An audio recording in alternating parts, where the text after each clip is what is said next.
I haven't realized this fully realized until more recently, but men get raped a lot in war too. Like, and not on the same level, but it's like, yeah, because I have the same thought. Like, I don't want my kids to do this, but I'm like, well, also, I definitely don't want my daughter to do this stuff, but I also don't want my son also because, and Russia, there's a lot of that going on in some of the Ukrainian villages too, where they were Yeah. really I mean, targeting it him.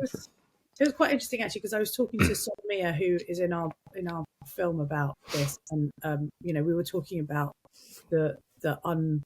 and I don't feel like it's a story that has been really picked up on in Ukraine, but there have been a lot of men that have been raped in Ukraine as well, and it's so difficult because there's such a stigma attached to it. You know, they don't want to come forward. The injuries from most rapes are really horrific, but you know they can be pretty horrific for men as well. And you know, I remember we saw this a lot as well. I spent some time in DRC, and you know, there was a lot of using, you know, rape as a weapon of war, not just against women, but against men as well, because it was just the added stigma on top of that, and the injuries were.